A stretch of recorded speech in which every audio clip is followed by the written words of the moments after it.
Broadcasting live from atop the Rocky Mountains, the crossroads of the West. You are listening to the Liberty RoundTable Radio Talk Show. Happy to have you along, my fellow Americans. Sam Bushman live. It's all about the Continental flag.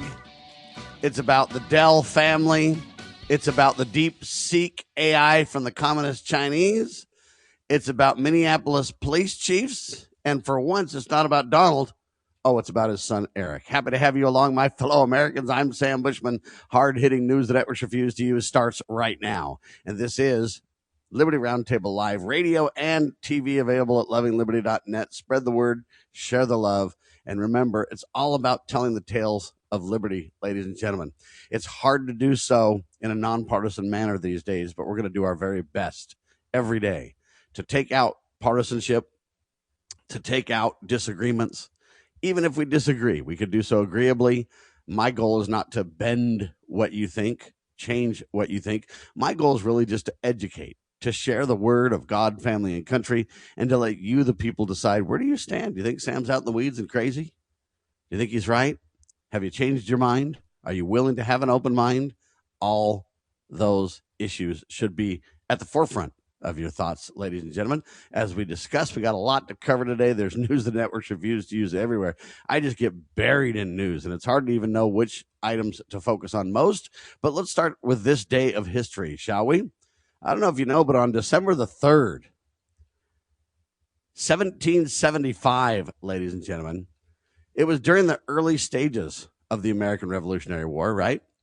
They had the USS Alfred, under the command of John Paul Jones, raise the Continental Union flag.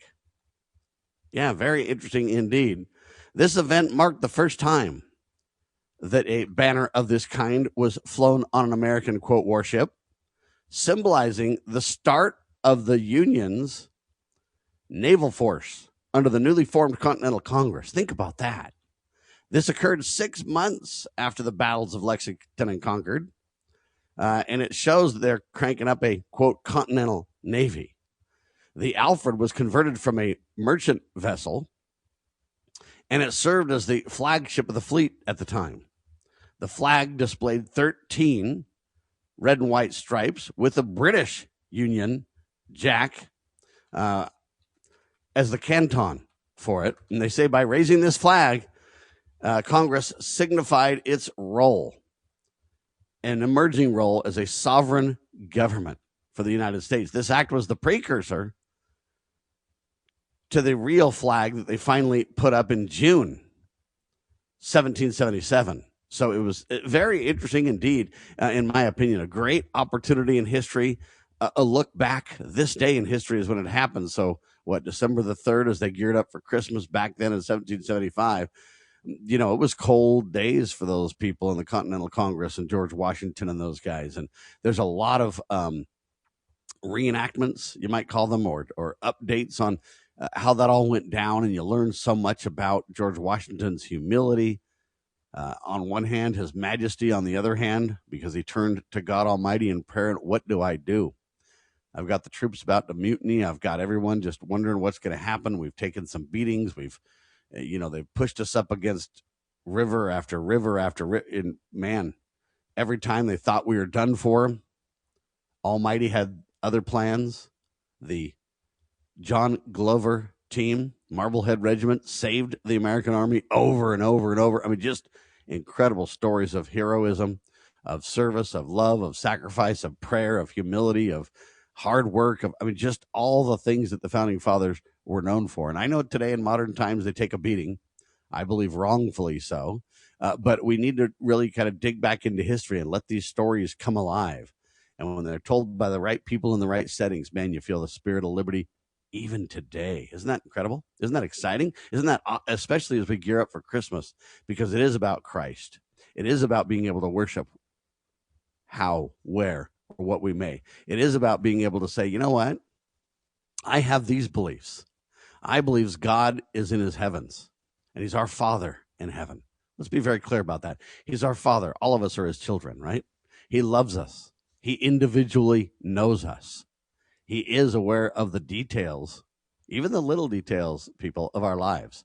And that to me is tremendous. That to me is an opportunity to celebrate, to just sit back and smile and be grateful, not only for God being our Heavenly Father, but his son, Jesus Christ, and the sacrifice he made. He suffered, died on the cross, but most importantly, had the power to take up his life again. He lives, and he says, come follow me. He gives us some very simple guidelines. It's not like government with 3,000, 50,000, who knows how many commandments or guidelines or rules or regulate. It's just the 10 commandments. That's it, And 5 relate to God, and 5 relate to kind of family and the fundamental unit of society. And through those 10 commandments are woven the love the Lord thy God with all thy heart, might, mind, and strength, and love thy neighbor as thyself. And that ought to govern all of our actions. Anyway, the founding fathers were all about religious liberty. They were about standing for what they held dear. In other words, it was their governing values. And I ask you, what are your governing values as you kind of gear up for Christmas and think about the Savior and think about God and your life and where you sit in the universe and how tiny you are on one hand, on the other hand, how magnificent your godly and your American heritage is? It's something to behold, my fellow Americans. Anyway, I digress. I just tell you that, man, the raising of the flag this day in history back in 1775 was a tremendous historical event that we can all look back on and say, hey, they had the integrity. They had the humility and the desire to stand up for the sacred cause of liberty. And man, they did so in such a heroic fashion. We talk about it to this very day. And hopefully we can bring forward their understanding of freedom, their understanding of the proper role of limited constitutional government with checks and balances, making sure no one gets too powerful. We don't seek for power, folks. We seek to pull it down. That doesn't mean we want to destroy it. It just means we don't want anyone to get too powerful. It's not about individuals or groups. It's about we the people. And it's about God being the ultimate sovereign. And he delegates some sovereignty to us on this earth. What do we do with it? How do we behave regarding it? Do we have fidelity to the liberties that we've been given, to the freedoms that God's given us? If we do, then we shall keep them. And if we don't, it's going to be quite tough. And that's kind of the takeaway as we celebrate the Christmas season coming up. I hope you guys had an incredible Thanksgiving last week. I hope the Thanksgiving idea really carried forward all weekend long, all the way to yesterday. What was that? Giving Tuesday? Is that what they call it? All around the world. People are putting up, asking for money everywhere. LovingLiberty.net, everybody asking you for money. You need to decide where it makes the most sense for you. Is it in the freedom fight and liberty? Is it in feeding the hungry? Is it in both? Where do you want to spend your time and your money? And I've found through my life that I can't give to everybody. I just can't. I'd love to. But what I can do is prioritize who I think is doing some of the best work. And in my mind, from a news point of view, WorldNet Daily does a tremendous job. The Gateway Pundit does a tremendous job. Let's see who else. The Blaze does a wonderful job. The Epoch Times does a wonderful job. I mean, I can keep going. There's so many groups doing just a phenomenal work in the news. And hopefully talk show hosts around the clock on LovingLiberty.net helps you, gain favorable, trustworthy news and information, education. And you can put your money there. The American Family Association does a great job. The Liberty Council does a phenomenal job. TPUSA, Turning Point, does a phenomenal job. I mean, when you start to think about how many people we have fighting for liberty, it's a wonder that we can't get further. Well, the sad part is there are those who are fighting against liberty as well, and you can identify those people. And I don't mean to be hostile to them. They have every right to have their thoughts, their views, but that doesn't mean that I have to support them. Think about the Southern Poverty Law Center. In my opinion, they're dishonest. They love to race bait and play games there. When it comes to, you got the Southern Poverty Law Center. You've got all kinds of groups. Even the mainstream press news seems to be partnering with them. They act like they have credibility, but the Southern Poverty Law Center's lost a lot of credibility. 20 plus state attorney generals have said these people are clowns. They're not to be trusted. Their news is because they dishonestly attack the Catholics. Catholics are good people. They have a great education system. And we need to kind of accept all the different religions and people. Hey, if you're a good person, you're a friend of mine. And if you're not a friend of mine, then, if you're not for liberty or you're not for freedom or choice then you're not a friend of mine. And that's the problem with some of these large groups. They just attack and destroy and manipulate, and it goes on and on and on and on. All right, moving to the Michael and Susan Dell. Who am I talking about? You know, you're talking about the computer company, Dell Incorporated, right? They have committed up to $6.25 billion. Their goal is to deposit $250 into the bank accounts for 25 million American children. Wow. It's under the Invest America initiative under Donald Trump's leadership. We'll talk about this. I think there's a lot of great stuff to it and some concern. I'll tell you all about it in seconds. You're watching and listening to the one and only hard-hitting Liberty Roundtable Live.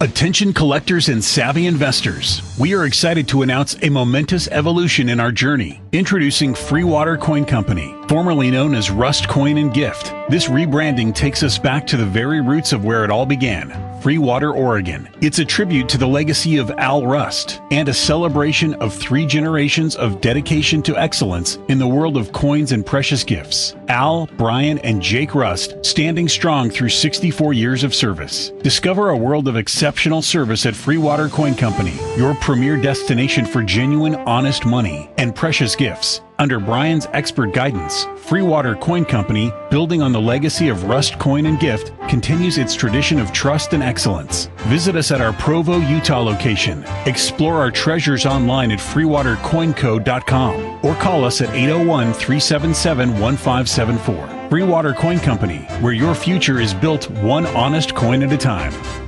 As you are aware, America is divided over every fault line possible. This is intentionally fostered by those who do not love God, family, or country. We believe a peaceful future as a free people absolutely depends on civility. Clarion Call for Civility is looking for funding and volunteers at every level to make our hopes and efforts a reality. Please donate, sign our pledge, and help us in our sacred cause. Please visit callforcivility.com for more details. Callforcivility.com. Bypass the mainstream narrative with Liberty News Radio at libertynewsradio.com. Engage with charismatic hosts live or on demand.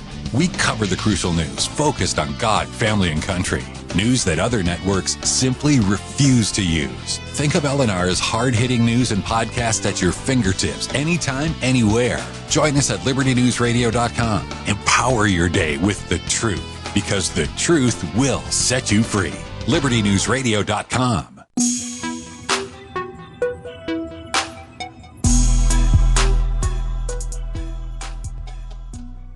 One big, beautiful bill act is the cause, or if you will, I don't know what you want to call it, the framework they're working under for this thing.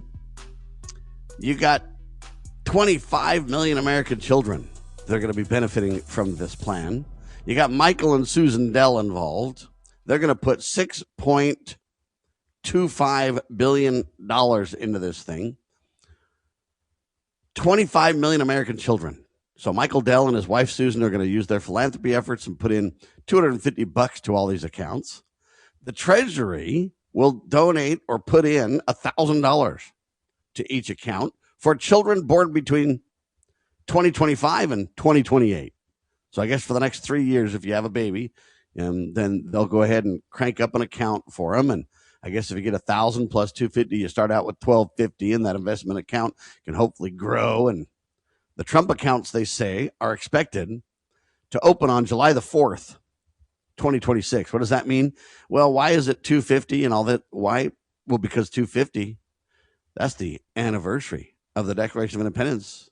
What, 2026? 250th anniversary, right? So it's a big old celebration of that. The numbers are symbolic. They're working on it and making sense out of it. They say the accounts must invest in an index fund and will be accessible at age 18 for purposes such as education and or buying a first home for each of these children.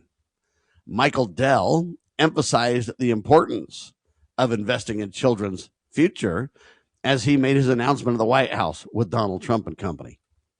The Invest America bank accounts are not affiliated with Dell Technologies or Dell Corporation at all. Financial firms, believe it or not, are tripping over one another. They're actively seeking involvement.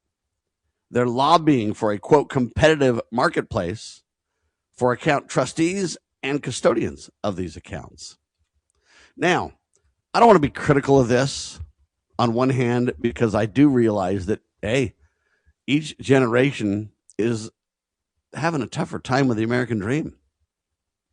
It's slipping past many of these. You know, you had the baby boomer generation and whatever it was, the silent generation, and you got these different generations. And each generation, it seems like, has a harder time making ends meet. Inflation, the hidden tax, seems to be robbing society, individuals, families of their wealth. And it's a sad tale to tell in America. It's the hidden tax that ought to be stopped. And the way you stop it is you shut down the unconstitutional banking cartel called the Federal Reserve, okay? You return America to honest money, gold and silver, the only real constitutional currency, I might add. Anyway, I digress, except to say it's harder for each generation. And as a result of that, they're trying to find ways to ease the pain. I don't blame them. Everybody wants to ease the pain, especially if you're a parent or a grandparent. You want things to go well for your children. I would love my children to have a better, more prosperous life than I have. Although that's hard, and I have a hard time having as prosperous of a life as my parents had. Now, some would say it's because my generation's all lazy and my parents worked hard. And there's probably some truth to some of that, too. Americans have become soft. We need to learn to work hard. We need to get, pardon the pun, hungry again. And I don't mean everybody should starve. I just mean we need to get, hey, we want to really work hard and make something of ourselves and provide a great life for our loved ones. And I mean, that's what should drive us. That's what the American dream should really be all about. Anyway, so I appreciate Michael Dell. I mean, that's a lot of money they're putting into this thing, right? I mean, $6.25 billion isn't chump change, at least not in my world. Now, I know when it comes to government, they're into the trillions. It seems like not too much. But for the rest of us, you know, $6.25 billion is a lot of money. And I commend Michael Dell and his wife for doing this. I wonder where Bill Gates is and some of these other, you know, well-to-do, Elon Musk. And, you know, a lot of these other people could chime into it. And instead of doing this for, 25 million kids, you know, it could be done for a lot more. But I think about 25 million kids, and if they have to be born between 2025 and 2028, what's that, 8 million kids per year? I don't know how many kids are born in a given year in the United States, but anyway, interesting, right? I like the idea of saying, hey, let's wisely help children invest. The earlier you start and the longer your money kind of brews, if you will, or sits there and in the right places, the more it grows. Time and money is a really interesting discussion because money over time has real either value if you do it right or the loss of wealth if you do it wrong, right? I mean, time and money is a very interesting equation. But I bring this up because I'm not fond of the government doing this, okay? Where's the Treasury going to get $1,000 into each account for children born between 2025 and 2028? I don't know how many children that will be. I don't know how that relates to what Michael Dell is, you know, putting in. But if the Treasury puts $1,000 per kid, that's a lot of money. And don't believe for 1 second that it doesn't come from somewhere. Where does it come from? Well, the answer is you have the fraudulent Federal Reserve printing more money, inserting more money into the economy, creating moral hazard like you wouldn't believe. But when they print this money and put it into the economy, it has an inflationary effect. Every one of us suffers when that happens. I mean, I appreciate the idea of investing in the children, but it's not the government's job to redistribute wealth. Okay? Taking money from my wallet, from my family's wherewithal, the fruits of my labors, whatever term you want to use for it, and then taking that money and then deciding we're going to give it to the younger generation. In fact, Sam, you're not even having children anymore. You're too old. And so you're not even going to, your children aren't even going to benefit from it. No, sir. Your children's children, well, I guess depends. See, if they don't have any kids between 2025 and 2028, they won't benefit either unless the program gets, quote, extended, which, you know, once government programs start, they never end. So it probably will be extended, right? I don't know. The next president might hate Donald and be such a anti-Trumper that it won't continue. The problem with this kind of logic is that it rewards some at the expense of the many. In other words, we pull the lever in the favor of a few at the expense of the rest. And see, that's what I don't like about this plan. I understand what President Trump's trying to do. He wants to give me a $2,000 stipend to make me feel good. It's kind of like eating a big old candy bar. You get a big old sugar rush, but at the end, you're worse off. And I think that's what's happening here too. Investing in my children, well, I guess my children's children or whoever, in this narrow window, it's going to have limited effects at all. And sadly, if you compare it to the Social Security program, is it really going to save the money and keep the money in these accounts and let that money really grow? Or will somehow Congress find a way to rob Peter to pay Paul? And when they rob Peter to pay Paul, pretty soon it'll become a pay-as-you-go system. It'll be just like a Ponzi scheme, just like Social Security is. But since it's government, it's perfectly legal. See, I have a problem with that whole scenario. I thought we wanted to work our way out of these encumbering programs, work our way out of these programs that benefit the few at the expense of the many, work our way out of these things and say, hey, let's slim down the size and scope of government. Let's retract the amount of money that's in circulation so that inflation doesn't, destroy us. But none of that's happening.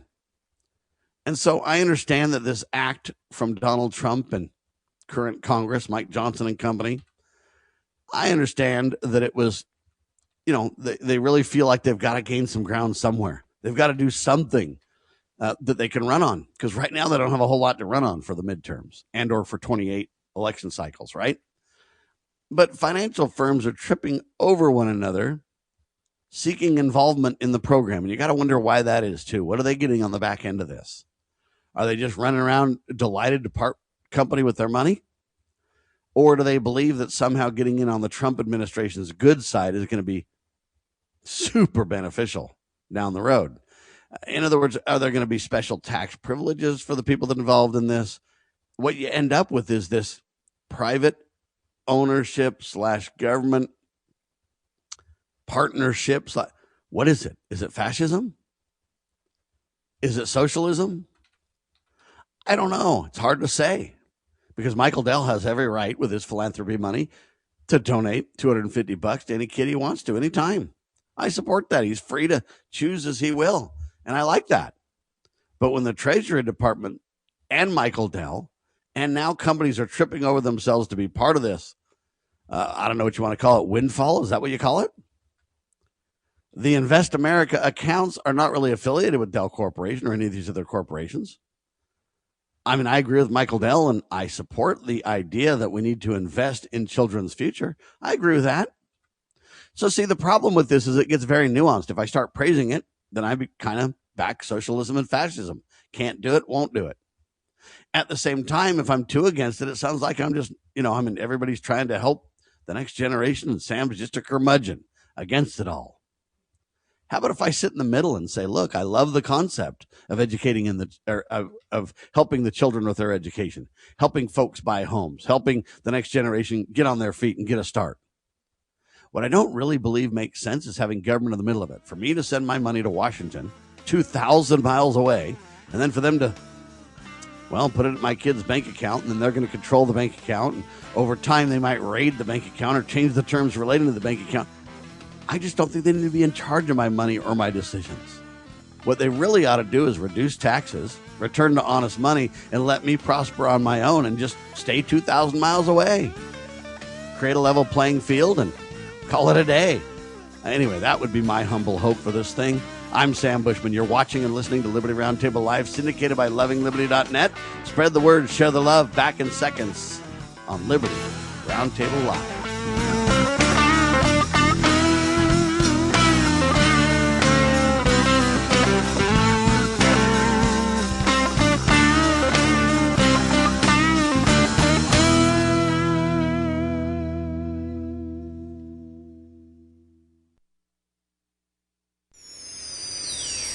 Protecting your liberties. You're listening to Liberty News Radio. Breaking news this hour from Town Hall. I'm Rich Thomason. A big Republican victory in Tennessee, endorsed by President Trump. Matt Van Epps has won a special election for a seat in the U.S. House. He thanks his supporters. Tonight, you've sent a message loud and clear. The people of Middle Tennessee stand with President Donald J. Trump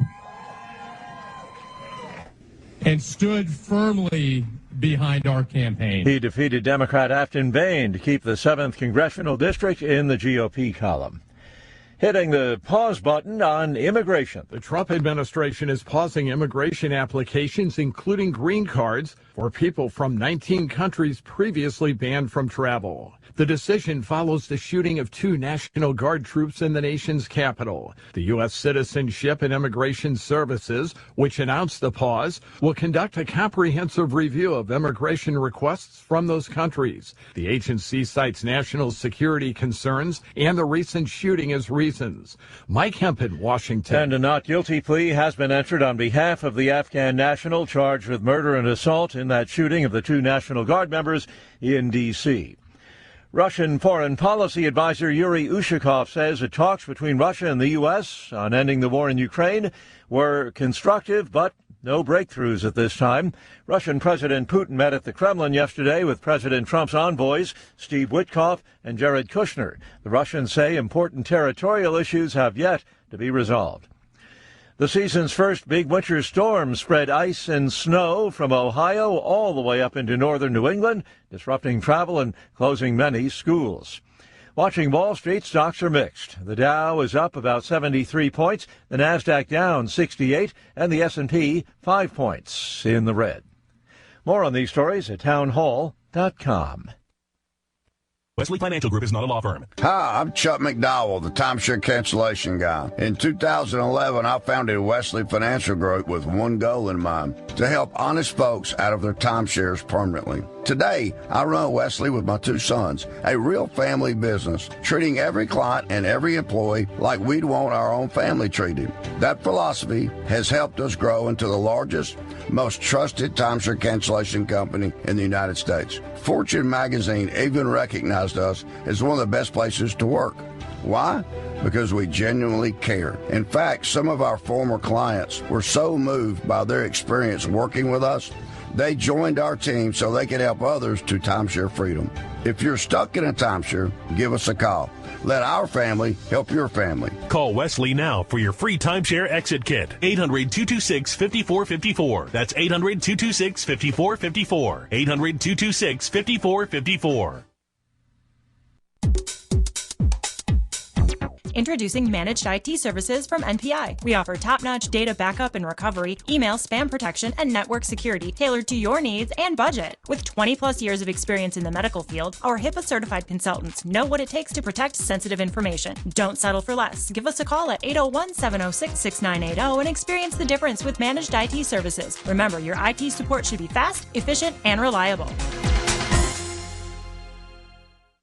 Introducing PrepStartsNow.com, your ultimate guide to readiness and peace of mind. We offer practical preparedness tools, training, and education to take your family's household readiness to the next level. Browse the prep shop for essential products, check out our planning guides, and stay informed with our prep blog. Visit PrepStartsNow.com and subscribe to our emails for exclusive offers, new products, and future events. Remember, preparedness begins with PrepStartsNow.com. You know where the solution can be found, Mr. President? In churches, in wedding chapels, in maternity wards across the country and around the world. More babies will mean forward-looking adults, the sort we need to tackle long-term, large-scale problems. American babies in particular are likely going to be wealthier, better educated, and more conservation-minded than children raised in still industrializing countries. As economist Tyler Cowen recently wrote, quote, "By having more children, you're making your nation more populous, thus boosting its capacity to solve climate change. The planet does not need for us to think globally and act locally so much as it needs us to think family and act personally.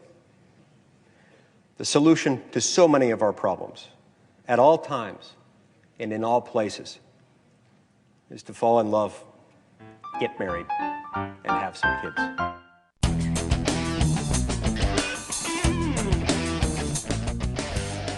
Yeah, buddy, hard-hitting news the networks refuse to use continues. I'm Sam Bushman, ladies and gentlemen. One little last tidbit on these Donald Trump accounts is what they're being called.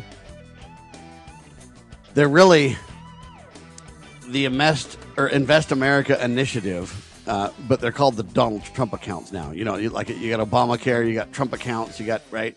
Anyway, strange how that works when Congress is the one that really authorizes them and creates the laws that support them, but the president gets credit for it. Very interesting indeed. But the reason that I bring this up to finish this topic is this. You know, on one hand, we're like, hey, abortion shouldn't be a general government issue. Let's bring it back to the states. Wise move, agreed. States need to now stand for pro-life, big time, everywhere they go. We need to defund Planned Parenthood. They got it done for a year. A huge applause for that. But let's make it longer than a year. Let's make it forever. Why should I fund murder? Okay, it's the pro-death agenda. Why should I be forced to fund it, right? Anyway, but it's interesting to me how they say, hey, we got to get out of the abortion industry. We got to go ahead and reduce Obamacare, get rid of Obamacare. We got a better health plan, say the Republicans.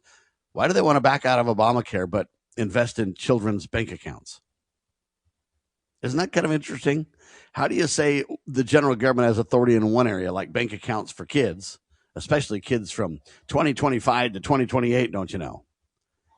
And then they somehow want to say, oh, well, we shouldn't be involved in healthcare for kids or healthcare for families. See, either we should be all in for all those things, if that was the constitutional way, but it's not, or we should say no.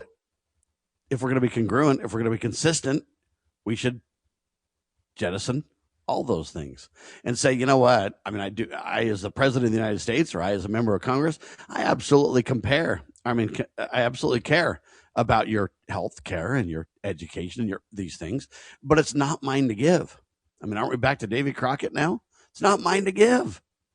And therefore, if you want to go ahead like Michael Dell and give some of your money to the cause, by all means, have a great time, Donald. Have a great time, Joaquin Jeffries. Have a great time, Omar and AOC and Nancy Pelosi and whoever you are. Have a fantastic time with all that. But don't give my money. Don't give the people's money. And that's something that we really need to learn. But I kind of find it interesting how on one hand, they're backing away from healthcare right now, going, oh, no, that's bad. That's not a general government responsibility. But yet funding education / buy a house accounts. I'm trying to think what the accounts would be called. Trump accounts for kids. That's certainly a federal government responsibility. No, it isn't.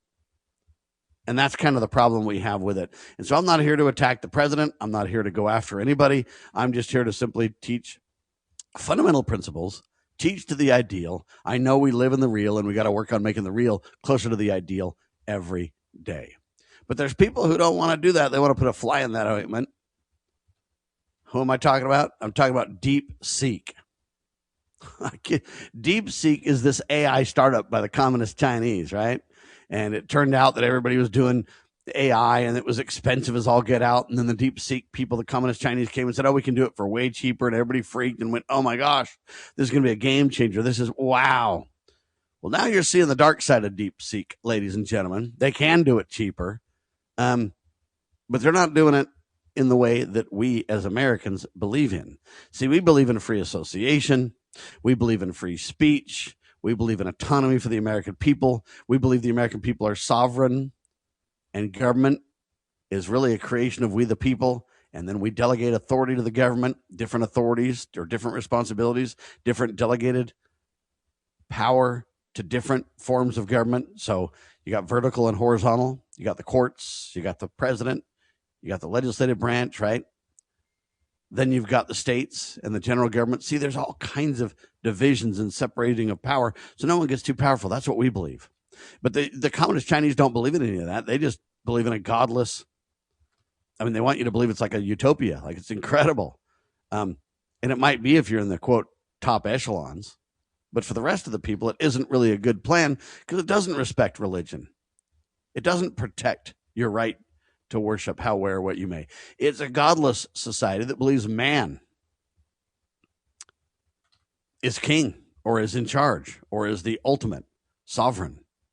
We don't believe that. We believe God's the ultimate sovereign, and he's given us delegated responsibility and sovereignty, and then we created the government, and hey, we restrict power as we go. We protect liberty as we go. And we fundamentally realize that we can think and believe as we choose, even if we think and believe wrong things, even if we say wrong things. But fundamentally, it's about what we believe. And when you act against God's laws, then there should be punishment or prosecution for that. When you think things that are wrong, you can think wrong things all you want to. I mean, people think I think things that are wrong all the time. That's okay. They can think that, and I can think what I want. And anyway, back to DeepSeek. Why am I so drilling into the details here? Because what they're doing is very sad, and it's going to affect more people than we think it is. And if we're not very careful, it's going to transcend all AI bots. So we need to be very cognizant and careful to not let this happen. As technology unfolds, see, technology is not good or bad. It's in whose hands we trust to carry the ball forward on that, right?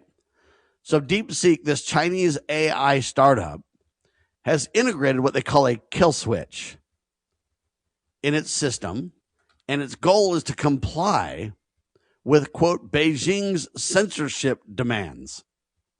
Yeah, there's a new security report put out by CrowdStrike, and they do all kinds of, IT kind of reports and updates, and hey, this company's been breached, and this company this and that, and they have all kinds of stuff. I watch them quite closely. But this feature causes the AI to literally tweak its code or refuse to answer. If you use, like, what do they call them? No words? Falun Gong, you can't say that. I don't know how to say this. Eigers, or whatever it is, you can't say that. The AI has been shown by researchers to introduce what's called security flaws when dealing with sensitive topics off limits in Beijing. So in other words, if the Communist Chinese don't like it, they've tweaked their algorithm to say, hey, whoa, hold on a minute. You said the word Sam Bushman. Now, it's not really about Sam Bushman. I'm just giving you an example. Whatever words they want to put in their lexicon to say, hey, the bot's now not going to cooperate. It's going to refuse, or it might even lie to you, or it's going to write code for you, and it's going to put a backdoor in the code, or it's going to, in certain scenarios involving Falun Gong, for example, the system literally stops processing requests akin to a, quote, program refusal. It just won't do it. There's a lady, her name is Eva Fu, and she works for the Epoch Times. She reports on the details of this finding. So it's very interesting. You got the Epoch Times rejecting the communist threat of China, doing a great job, in my opinion, alerting us to this, right? You got good people at the Epoch Times reporting on it. You've got the people that are from some of these watchdog groups that keep track of this stuff. I mean, it's serious. CrowdStrike doing a great job, and I appreciate them bringing this to my attention. The problem is, where will it go now? Right now, it's only some communist words or, things that the communist Chinese don't want brought up about their history. Or right now, it seems pretty okay. Well, first off, I don't use DeepSeek, Sam, so I don't worry about it. Not only that, it's only these kind of weird, kind of like how George Bush said back in the day when he was spying on all of us. He lied and said, oh, listen, we're just spying on interactions with foreign groups, and if there's terrorism suspected, or then we monitor that kind of overseas. Then he had to admit, oh, well, I really monitor kind of everybody. And then it was really criminal at the time. He should have been arrested, in my humble opinion. But what happened instead was Congress just kind of codified and said, oh, it's okay, George, no problem, you can do that. See, but that's how we lose our liberty, one step at a time. And so you think, this is just the communist Chinese, this is DeepSeek, don't worry about it, who cares? How long will it be, though, until our bots start communicating with their bots? And before you know it, AI starts to become this big pool of knowledge. And then how long will it be until these threats or these backdoors or these refusals to respond, or whatever you want to call it, these kill switches, how long will it be until they're built into our software, even if we don't intend for it to happen? But while we were building our software, somebody got code from the Chinese or this and that. It'll end up, if you're not very careful, in our systems as well. And I bring this up not to run around and just scare everybody like it's doomsday, but to say these are things we need to be very cognizant of. And we have a window, in my opinion, right now. And this window of opportunity is where we can, stop it, prevent it. If we're cognizant, if we put laws in place, if we do the right thing. What we often do is we let technology get ahead of the common sense or ahead of the moral perspective on this thing. And then it's like too late. It's like, hey, in the farming world of the ranchers, they'd say, hey, the horse is already out of the barn. It's too late, buddy. That's why I bring it up, is there's this window in which we can actually take care of some of these things. First off is the alert. Secondly is what do we do about it? I think that we need to put together appropriate laws and guidelines that protect liberty and free speech and protect these systems from backdoors and government control. Just my opinion. Liberty Roundtable Live. Former Sheriff Richard Mack recounts in his book The Proper Role of Law Enforcement how he came to realize while working as a beat cop how wrong the all-too-common orientation of police officers is when they think of their job as being to write tickets and arrest people. Richard Mack tells of his personal transformation from by-the-number cop to Constitution-conscious defender of citizen safety and freedoms. Learn what it really means to serve and protect. Purchase your copy at CSPOA.org. That's CSPOA.org. Get ready to be part of something incredible. We're breaking barriers and delivering the powerful stories that mainstream media won't touch. Your support is what fuels our mission to revolutionize journalism and bring you the truth. Join our passionate community of changemakers by donating at libertynewsradio.com today. Together, we're creating the future of news.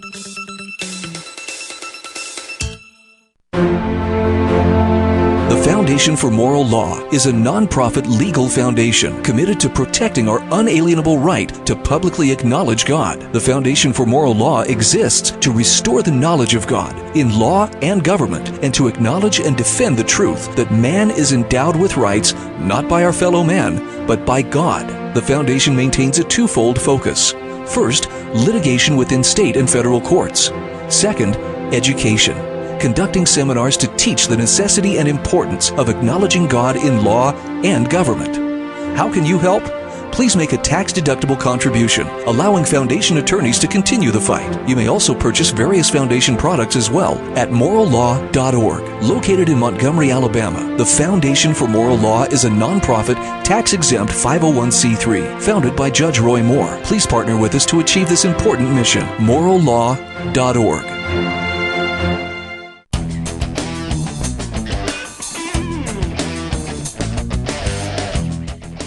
When we talk about some of these complicated topics, you can either spiral down in fear, which I reject, or you can double down in faith. And I choose to have faith and say God loves us. The ultimate leader when it comes to AI is God Almighty. They want to kind of make you believe that AI somehow is above God. Don't believe it for a second. It's a lie. AI is very good and very helpful and can be very valuable in our society if we learn to use it right. But I want to bring this warning up, just like the Epoch Times did. I want to really highlight the great work of CrowdStrike for bringing it up. But let's talk about solutions just for a quick second. I think it's important that we realize that technology is neither good or bad, right? It's in whose hands. And so we need to really put laws in place and guidelines in place. And we need to alert the programmers at, Elon Musk's whatever and OpenAI and all these different Groks and, different AI. We need to make sure that we can write code to stop the penetration of some of these bad codes or bad programming or backdoor programming or whatever you want to say.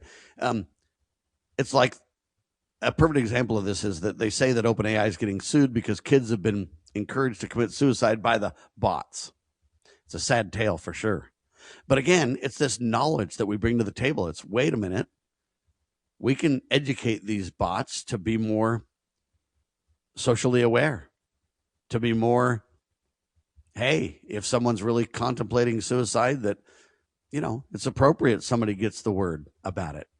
If there's somebody trying to sneak code into the back door or whatever, we can push back. And so I really think it's up to the legislative bodies in many ways, but it's also up to we, the people. I won't use DeepSeek. I don't use DeepSeek anyway, but I won't use DeepSeek especially because of this.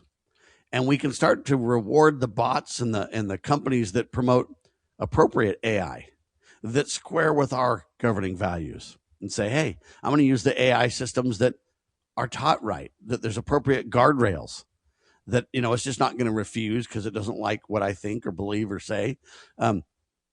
There's a lot to that, and we can all play a role.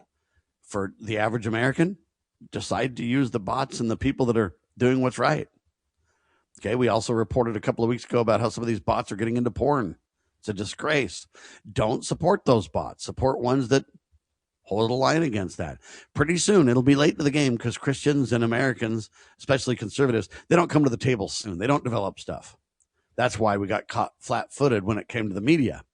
It's like, hey, wait a minute. They shut down Donald Trump. Well, none of the conservatives had a media. None of the conservatives had a platform to do much about it. Well, now that's changing, and good on us for it. But we ought to be wiser when it comes to this one and say, hey, let's make sure we have bots that don't go into porn, that don't encourage people to commit suicide, that don't have back doors in them and cause all these problems. We can play a role in that, and we can vote with our dollars, and we can vote with our eyes and our ears. And that's where the average American can be. When it comes to legislative groups, we need to educate them. IT people like me and others need to stand up before these legislative bodies and say, hey, guys, this is what we're dealing with, and here are the solutions. Never bring up problems without solutions, ladies and gentlemen, okay? That's just the first word of, if you want people to leave your program and feel empowered and encouraged, it's time to focus on God, family, country. It's time to focus on how you can be involved in solutions, right? All right. I don't even know how to respond to this. Joshua Phillip, our dear friend, he's over at the Epoch Times, and Joshua Phillip does a program that's just tremendous. And he emailed me and said, massive fraud investigation launched into the Minnesota migrants issue, the Epoch Times, okay? So there's massive fraud, big time. And Minneapolis is under fire for a lot of reasons. One, their immigration issues. But number two, I guess they got all kinds of people that are speaking in Somali in front of the American people. The Minneapolis police chief is preparing the cops to, listen, intervene when ICE comes to town. You thought Santa was coming to town, folks, but it's really ICE agents coming to town. Didn't you know that? See? They say these people are just, they're off their rock. They're crazy. I wanted you to watch a couple of these videos to make the point, and then we'll talk about it. Here's the first one.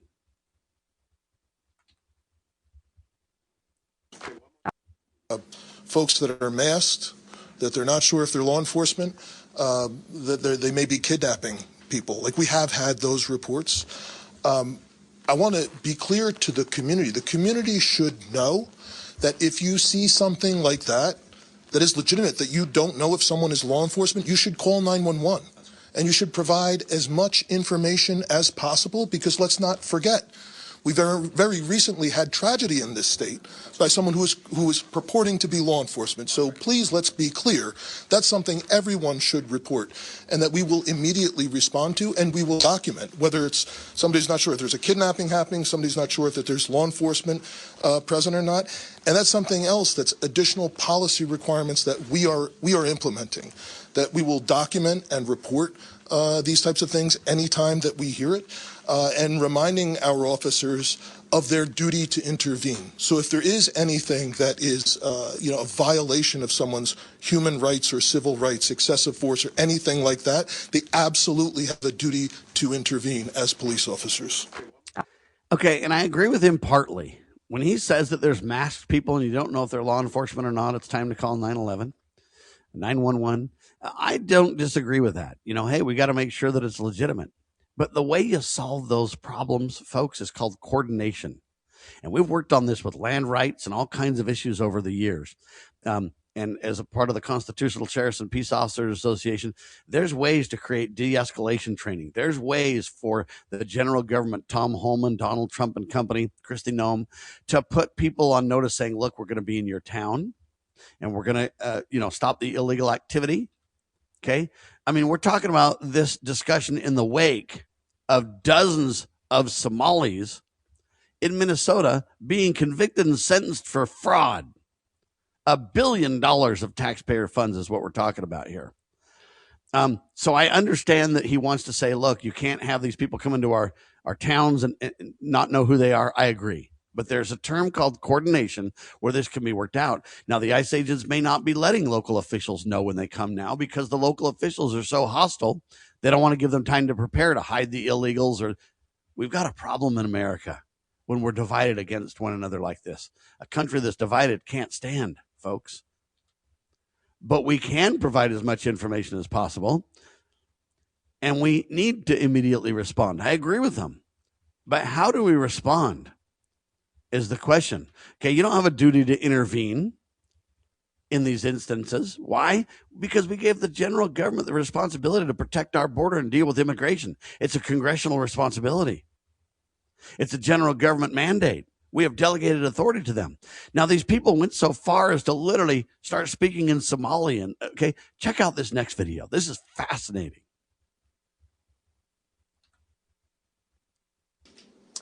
That's not American. That's not what we are about. And we're going to do right by every single person in our cities. And so, to our Somali community, Daman Shabka, Somalied Kunul, Minnesota, Garahan, Minneapolis, Waan, Kuji Janilahai, Waan, Ku Gereb, Taganahan. What on earth is happening?